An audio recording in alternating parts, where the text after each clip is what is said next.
안녕하세요. 서창훈의 신앙 일침입니다. 한 주간도 평안하셨습니까? 그동안 여러분들에게 아프리카인 케냐와 부룬디에서 아프리카 선교 보고를 드렸었습니다. 이제 고국에 돌아와서 여러분들과 함께 다시 서창훈의 신앙 일침을 방송할 수 있게 되어서 매우 기쁘게 생각합니다. 오늘 서창훈의 신앙 일침은 왜 기독교 인구가 다수인 아프리카 몇몇 나라에서는 기독교의 영향력이 별로 없는가라고 하는 것입니다. 예를 들어서 케냐나 부룬디나 또 우간다나 루안다 같은 이런 나라들은 기독교 인구가 많게는 90%, 적게는 80% 가까이 되는 그런 나라라고 그렇게 통계적으로 이야기합니다. 그런데 제가 실상 이런 나라에 가서 보고 느낀 것은 기독교의 영향력이라고 하는 것이 전혀 발견되지 못한다라고 하는 것이죠. 서구 유럽처럼 또는 우리 대한민국에서처럼 기독교가 한국에 들어와서 정말 인간의 삶의 모든 삶의 방식이라든지 사회 전반에 걸쳐서 구조적인 것이라든지 이런 많은 부분들이 발전되었고 개선되었고 보다 더 나은 사회를 구성하는 데 큰 역할을 감당했다고 말할 수 있습니다. 그럼에도 불구하고 아프리카의 몇몇 나라들을 제가 다 가본 것은 아니라서 잘 모르겠습니다만은 또 예를 들어서 남아공도 안 가봤습니다만은 이렇게 백인 사회라고 이야기할 수 있을 정도로 많은 그런 기독교 인구가 존재했던 곳이지만 여전히 문제가 심각하고 정의와 인권과 자유와 평등과 공정과 이런 그 사람들의 삶의 어떤 수준들이 그야말로 선진국답지 못한 선진국에 이르지 못한 모습들을 보이고 있는 것이죠. 그러한 원인들이 과연 어디에 있을까라고 하는 생각을 해보지 않을 수 없습니다. 제가 가본 이 아프리카의 루안다나 케냐나 우간다나 부룬디 같은 나라들을 보게 되면요, 정말 교회당이 너무나도 많이 존재합니다. 그리고 마을에는 찬송가가 울려 펴지고 예배당에서 나오는 복음성가들이 참으로 크게 앰프를 통해서 들려지게 되고 성경도 사람들이 잘 읽지도 않지만 그러나 성경도 그들이 가지고 있습니다. 그럼에도 불구하고 이들 국가들은 여전히 정치 구조라든지 사회 윤리라든지 인간 삶의 도덕성이라든지 이런 또 교육적인 측면에서 심각한 문제들을 안고 있다라고 하는 것이죠. 반면 유럽의 종교개혁 이후에 기독교회나 20세기 한국의 기독교 부흥은 정말 사회 전반에 걸친 깊은 변화를 가져온 것을 우리들이 알고 있습니다. 왜 이런 차이가 존재하는가? 똑같은 기독교인데 똑같은 성경을 가지고 있고 똑같은 하나님을 믿는데 한쪽에서는 정말 세계를 주도하는 선진국 반열에 오르게 되고 다른 한쪽에서는 여전히 빈민국을 면치 못하는 그런 모습으로 전락되어 있느냐라고 하는 것입니다. 저는 이 부분을 선교지에 갔다 오면서 곰곰이 생각해 볼 때 첫 번째로 우리가 생각해 볼 게 문화적 기독교와 성경적 기독교가 다르다라고 하는 것입니다. 명목상의 기독교와 또 성경적인 기독교와의 차이에서 나오지 않을까라고 하는 것이죠. 많은 아프리카 지역에서 기독교는 국가의 정체성이나 문화의 일부가 되어졌긴 했지만 성경과 또 성경에서 가르치는 교리와 제자도에 깊이 뿌리를 내린 것 같지가 않습니다.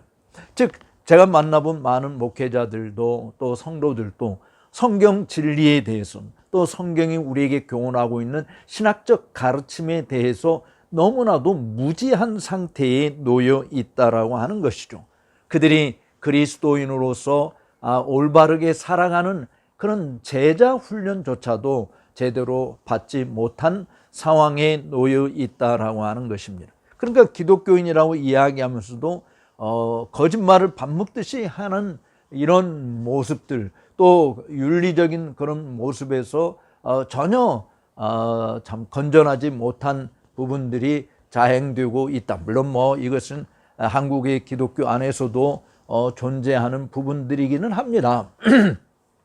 뭐 명목상 교회에 다니는 사람들일 뿐 실질적으로 거듭난 사람들의 모습을 보기 어렵고, 또 제자 훈련을 받는다 할지라도 그야말로 한국 교회 안에서 직분을 따내기 위한 한 과정으로 밟는 것이지, 내가 그렇게 살겠다고 결심하고 순종하고 변화된 모습을 추구하는 일들은 찾아지기 어려운 것은 사실입니다. 그렇지만 어쨌든 그래도 우리 한국 교회 안에는 신실한 기독교인들이 존재하지 않습니까? 그리고 그런 기독교인들을 통해서 정말 우리 사회가 엄청나게 변화되었고 발전되어져 왔고, 사회의 제도 개선이나 정부의 모든 법과 윤리 도덕적 기준 자체들이 상당히 선진국향으로 향상되어 온 것은 부정할 수 없는 것이죠. 일부 지역에서는 기독교가 전통신앙과 혼동되거나 번영신학으로 왜곡되어 있기도 하고, 그 결과 위로와 의식을 제공하지만 삶의 회개나 문화개혁을 이끌지 못하는 신앙 형태가 우리 대한민국에서도 존재하고, 또 아프리카에서는 더 심하게 나타나고 있다라고 하는 것이죠. 중요한 것은 저는 기독교인의 숫자가 아니라 복음이 그들의 삶 속에 얼마나 깊이 침투해 들어와서 복음의 가치를 드러내고 있느냐라고 하는 것입니다. 실질적으로 한국 교회도 숫자적 부흥에 치중하다 보니까 정말 복음의 진수를 제대로 가르치고 사람들의 심령의 변화를 일으키게 되어주고, 그래서 삶의 모습이 어둠에 속한 자식이 아니라 이제는 빛의 나라에 속한 자식으로, 땅의 시민권을 가지고 있는 자들이 아니라 하늘의 시민권을 가진 자들로 변화된 모습을 보여줘야 함에도 불구하고 외형만 그리스도인이라고 하는 칭호를 받았을 뿐 실질적으로는 비기독교인과 다를 바 없는 모습을 간직하고 있는 것이 사실인 것이죠. 따라서 정말 교회 내에서 필요한 것이 무엇인가? 정말 건전하고 바른 성경적 가르침이 끊임없이 이어져야 한다라고 하는 것이, 근데 문제는 이 아프리카의 교회들 가서 실제로 제가 보니까 이렇게 가르침을 줄 수 있는 지도자 부재가 너무 심각하다라고 하는 것입니다. 우리 개혁주의적인 신학은 더더욱 찾아보기 어렵고, 심지어 복음주의적인 목회자 양성조차도 제대로 이루어지지 않는 모습이 너무나도 많았습니다. 뭐 제가 가본 극소수의 나라입니다만은, 그러나 그 지역에서 제가 발견한 그 내용 자체는 정말 개혁주의 신학은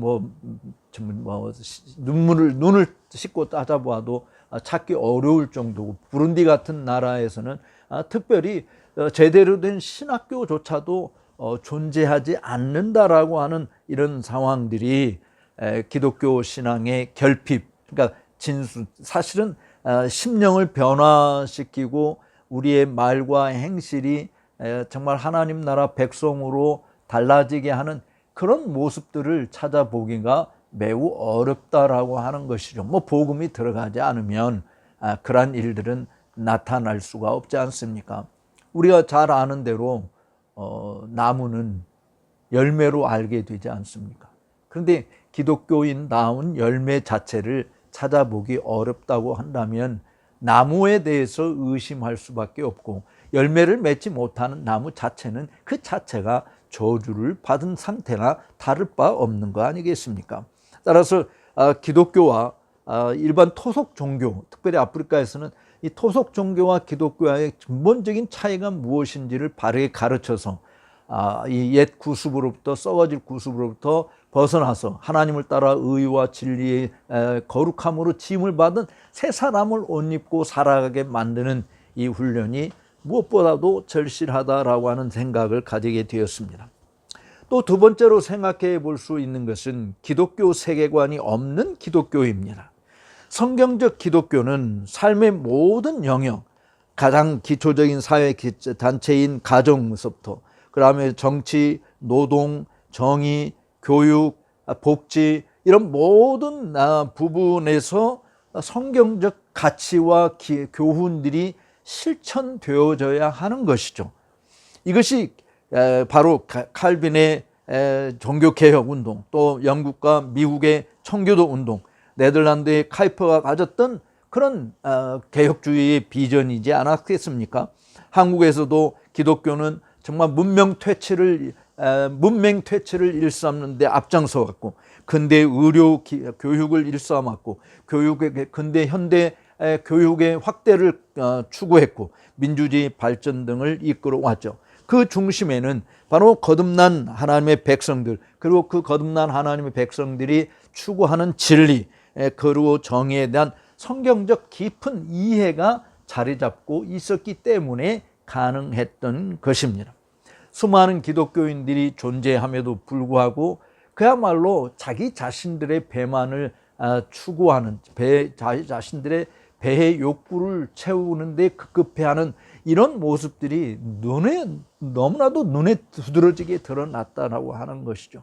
또 어떻게 자기가 속해 있는 교회의 발전을 위해서도, 제가 목회자 입장에서 예를 들어서 우리 예배당 자체가 정말 헛술하고 빗물이 새고 그냥 낡고 그러면 어떻게든지 이거를 바꿔보려고 노력하는 그런 마음과 욕구가 있지 않습니까? 우리가 하나님을 예배하는 하나님의 백성들의 공동체에 모이는 예배당인데 어떻게 예배당을 그야말로 죽은 짐승의 사체가 그대로 있도록 방치할 수 있고 거미줄과 심지어 벌집이 예배당 안에 있도록 그냥 방치할 수 있으며 그야말로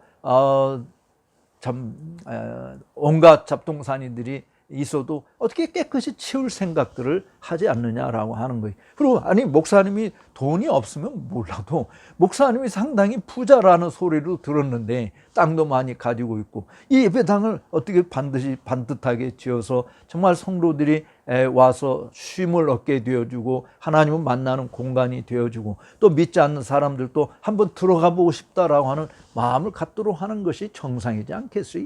그런데 그런 모습이 전혀 보이지 않는다라고 하는 거예요. 본인은 좋은 차 타고 다니고 좋은 음식을 먹고 또 뭐 경제적으로 만족하고 많은 땅을 가지고 있어도 여전히 예배당은 그냥 허술하게 내버려 두고 있는 모습을 보게 되어지는 것입니다. 아프리카의 많은 그리스도인들이 여전히 교회 생활과 공직 삶을 분리하고 있어요. 그 결과 부패가 난무하고 불의가 밥 먹듯이 일어나고 있고 또 우리가 그리스도 안에서 남자나 여자나 종이나 자유인이나 헬라인이나 유대인이나 다 하나라고 하는 가르침이 있지 않습니까? 근데 여전히 부족 중심의 문화가 아주 짙게 깔려 있어서 그야말로 함께 그리스도 안에서 하나 되지 못하는 그런 모습들이 그대로 남아 있는 것이 기독교 신앙이 공공윤리로 드러나고 있지 못하다라고 하는 것입니다. 우리도 사실은 보이지 않는 선이 존재해서 고구려 백제 신라가 계속해서 지금까지 싸우고 있습니다만은 실제로 우리가 그리스도인이면서도 우리는 고구려와 백제와 신라 사이에 입으로는 하나 된 구도를 가지고 있지만 실제로는 나누어져서 각자 영남 교직자회, 호남 교직자회, 또 수도권 교직자회 이런 것들을 나누어서 정말 어떤 정치 세력을 형성하고 있는 이러한 모습들이 저는 구체적으로 왜 이런 것들이 필요한가라고 하는 것이 정말 의문스러워요. 왜 이런 게 필요하죠? 그냥 정치인들이 정치적인 욕구 충족을 위해서 만들어 놓은 것인 우리가 그리스도인들은 영혼함이 없지 않습니까? 이북이 어디 있습니까? 그리스도 안에서 우리는 다 하나 된 지체고 그 한 몸을 이루고 있는 것인데 근데 아프리카에도 이 부족 이게 참 인간의 본 모습인지 모르겠습니다만은 정말 그 부족들 간의 치열한 이 갈라슴이 존재하고 상종도 하지 않으려고 하는 이런, 그래서 부족 간의 다툼 때문에 하나가 되지 못하고 발전이 이루지 못하는 모습들을 보게 되어집니다. 따라서 정말 이 아프리카 이 지역에 올바른 기독교 세계관이 바르게 가르쳐져야 되고, 언론과 정부와 경제에 대한 기독교적인 영향력이 어떠한 것인지를 드러내는 것이 매우 필요하다라고 하는 것이, 직업에 대한 소명의식, 사회적 책임에 대한 가르침들이 이들에게 분명히 주어져야 된다라고 하는 생각을 하지 않을 수 없습니다. 그리고 세 번째, 총체적 선교의 부재입니다. 아프리카를 향한 과거의 선교는 물론 뭐 영혼 구원에 초점을 맞췄다고 하는, 그거 잘못된 것은 아니에요. 본질적인 것이죠. 인간의 전인적 번영에 대한 부르심은 사실은 많이 간과된 것은 아닌가라고 하는 것이 또 하나의 지적될 수 있는 부분이라고 봐져요. 올바르게 사라진 기독교는 교육이나 보건이나 복지나 노동의 존엄성, 지혜로운 청지기 정신을 포함하고 있는 거 아닐까요? 근데 아프리카 교회는 그런 부분들이 드러나 있지 않아요. 그냥 주일날 한번 예배당에 와서 자신들의 그 쌓였던 감정들, 또 스트레스를 푸는 것인지 모르겠습니다만은 가장 마음껏 노래를 부르고 춤을 추고 흔들고 정말 온몸이 땀이 젖을 정도로 그렇게 하는데, 하나님의 말씀에 대한 열망은 그런 것과는 상관이 없는 것이 되고 말았습니다. 그러니까 정말 아프리카 교회는 경제개발도 필요하고, 보건위생도 필요하고, 지속가능한 농업발전 기술도 필요하고, 또 문명의 이 퇴치를 위해서 교육을 시켜야 되고, 올바른 가정을 이루기 위해서 가정사역의 중요성도 가르쳐야 되고, 정말 할 일이 얼마나 많은지 모르겠어요. 우리가 복음을 전해서 심령을 변화시키고, 교회를, 주님의 교회를 바르게 세우고, 그리고 그들이 살아갈 수 있는 삶의 터전, 정원을 아름답게 가꾸는 이런 일들을 하도록 이끌어가는 것이 얼마나 좋은가. 제가 케냐에서 마지막 떠나오기 전에 한인교회 목사님이 정말 수고했다고 맛있는 스테이크를 사준다고 해서 음식점에 갔는데, 그 음식점이 옛날 영국 선교부가 사용했던 그 선교관이었다라고 이야기해요. 뭐 호텔로 꾸미고 좀 다양한 건물들이 있어서 그 안에서 이제 식당에서 밥을 먹게 되었는데, 그 꾸며진 정원들을 보니까 정말 너무 아름답게 꾸몄어요. 근데 서구 선교사들이 와서 자기들이 거처하는 곳을 그렇게 아름답게 꾸몄다고 한다면, 그들의 영향력을 통해서 정말 케냐 전반적인 사회 구석구석에 정말 복음으로 하나 되게 만들어서 모든 종족들이 정말 종족의 그 원한들을, 예전에는 뭐 많이 싸웠지 않겠어요? 그런 것들을 다 풀어내고 그리스도 안에 하나 되어서 자기들이 살고 있는 나라의 발전과 아름다움을 가꾸는 일에 힘을 모으도록 그렇게 왜 하지 않았을까? 영국인들은 그렇게 좋은 정원을 꾸며놓고 좋은 집의 환경 속에서 정말 그렇게 살았는데, 이 현지인들은 또 그렇지 못한, 물론 부자들도 지금 그보다 더 좋게 꾸며놓고 산다라고 이야기하는 것을 봅니다만은, 어쨌든 정말 복음을 전하는 것이 급선무인 건 틀림없습니다. 왜냐하면 복음의 진수도 모르고 있으니까. 그래서 참된 복음을 전하고, 그래서 하나님의 교회, 그냥 종교 집단, 종교 장사하는 사람들이 많아지게 하는 것이 아니라 하나님의 교회를 바르게 세우고, 그리고 사람들의 삶의 터전들도 아름답게 정말 주님 보시기에 좋은 정원으로 갖고 가는 일들을 하도록 해야 된다라고 하는 것이. 그 다음에 네 번째로 너무 이 외지인들에게 의존이 많이 되어 있어요. 그러니까 기독교 인구라고 할지라도 선교사들은 그야말로 은행 창구와 같은 그런 모습으로 전락되어 버린, 너무 많이 퍼주기를 하다 보니까 그렇게 되었는지 모르겠습니다만은 자립 정신으로 돌아가야 된다. 제가 이 아프리카 케냐 선교의 그 시발점을 쭉 읽어보면서 그 역사책을 보니까 그들도 처음에 바로 이 자립, 자치, 그리고 스스로 확장해가는 이런 일들 3대 원칙을 내세워서 그렇게 했더라고요. 그런데도 왜 여전히 서구 교회에, 또 서구의 사회에 의존하도록 만들었는가? 이거는 정말 식민주의의 영향 때문에 일어난 일인지도 모르겠습니다만은 건강하지 못한 상태에 있는 것은 틀림없습니다. 제가 오래전에 미얀마 선교를 다니면서 그런 제안을 한번 해본 적이 있는데, 만약에 미얀마에서 선교하는 선교사님들의 모든 선교비가 일시에 6개월만 중단된다고 한다면 미얀마 교회가 스스로 자존할 수 있는 교회들이 몇 개나 남을까, 이런 생각을 해본 적이 있었는데, 뭐 아프리카도 마찬가지지 않겠는가. 만약에 선교사님들의 모든 지원 활동이 일시에 다 중단이 된다고 한다면 생존할 수 있는 교회들이 얼마나 되겠는가라고 하는 것입니다.